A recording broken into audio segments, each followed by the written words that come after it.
Sir దీనికి ఒక చిన్న అంటే ఒక మ్యాటర్ చెప్పాలనిపించింది కాబట్టి చెప్తున్నాను నేను.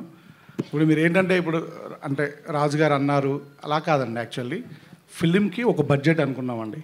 ఫర్ ద టైం అనుకున్న ప్రకారం వెళ్తున్నప్పుడు ఎక్కువైంది. ఇప్పుడు రాజు గారు మమ్మల్ని ఏదో పిలిచేసి మీరు ఇలా తగ్గించుకోండి అలా అని కాదండి. ఇట్ ఈస్ అందరూ తీసుకున్న డెసిషన్ ఇది. సార్ నాకు ప్రోడక్ట్ ఇలా కావాలి, సో నేనేం చేసుకోగలుగుతాను, ఫస్ట్ నా రెమ్యునరేషన్ని నేను ఆపుకోగలుగుతాను. Okay, at the same time hero గారు ఇలా అయింది డార్లింగ్ అంటే మనం అనుకున్న దానికంటే ఎక్కువైంది. ఇప్పుడు విత్ ద టైం అంటే తర్వాత వచ్చిన సినిమాల వల్ల ఇంకా వల్ల మార్కెట్ ప్లస్ ఇప్పుడు వస్తున్న మార్కెట్ వల్ల కొంచెం ఎఫెక్ట్ అయింది. అప్పుడు అందరూ కూర్చొని కలెక్టివ్గా తీసుకున్న decision sir. This is not one producer taking a call అండి, because everybody is a part of a film. Director, hero, producer. Raju గారు ఏమంటున్నారంటే అందరూ పార్ట్ అయితే అంటే నష్టం వచ్చినప్పుడు మాత్రం ప్రొడ్యూసర్కి వచ్చి లాభాలు, నష్టం వచ్చినప్పుడు మాత్రం ప్రొడ్యూసర్కి వచ్చి లాభాలు మాత్రం వచ్చినప్పుడు అందరికి వస్తున్నాయి. సో ఇట్ ఈస్ అన్ఫేర్ కదా, unfair in the part of any producer. రాజుగారే కదా, ఎవరు ప్రొడ్యూసర్ అయినా అన్ఫేర్ అది వచ్చిన.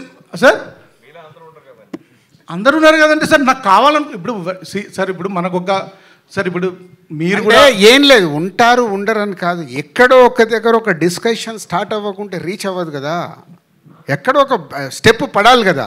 ఇప్పుడు నన్ను దీంట్లో చాలామంది తిట్టుకునే వాళ్ళు కూడా రేపటి నుంచి మొదలవుతారు, రేపుడు కదా ఆల్రెడీ స్టార్ట్ అయ్యి కూడా ఉంటారు. బట్ ఎక్కడ ఒక స్టెప్ వేయకుంటే ఎక్కడ మార్పు వస్తుంది? ఇండస్ట్రీ ఇప్పుడు ఇక్కడ 30 years ఇక్కడ కష్టపడితే ఇక్కడికి వచ్చి నిలబడ్డాం. నా వల్ల రేపు ఇండస్ట్రీకి ఏదైనా ఉపయోగపడాలి, కానీ నా వల్ల ఇండస్ట్రీకి తప్పు జరిగితే నా మనస్సాక్షి ఒప్పుకోదు. ఎగ్జిబిటర్, డిస్ట్రిబ్యూటర్లకు కూడా ఇలాంటి ప్రాఫిట్లో షేర్ ఇచ్చే అవకాశం ఉంటుందా? ఎగ్జిబిటర్లకు, డిస్ట్రిబ్యూటర్లకు ఎలా ఉంటుంది? డిస్ట్రిబ్యూటర్లు కొనుక్కోకుండా ఉంటే వాళ్ళు సేఫ్గా ఉంటారు. వాళ్ళు కొనుక్కున్నప్పుడే ప్రాబ్లం. ఇప్పుడు మా ప్రొడ్యూసర్ ప్రాబ్లమే, డిస్ట్రిబ్యూటర్లకు కూడా.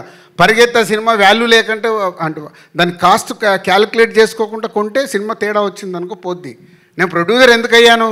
డిస్ట్రిబ్యూటర్గా అవన్నీ నేను చూసుకొని అమ్మో సినిమా చూడను, చెయ్యను, ఇన్ని డబ్బులు కడుతున్నాను, మార్నింగ్ షో ప్రేక్షకుడు 100 రూపాయలు పెట్టండి, నేను వెళ్ళి సినిమా చూస్తే నాకు ఇది నచ్చలే, అందుకే లేదు నా కథ జడ్జిమెంట్ నేను చూసుకుంటూ రావాలని నేను ప్రొడ్యూసర్గా టర్న్ అయ్యా. అంటే ఇదే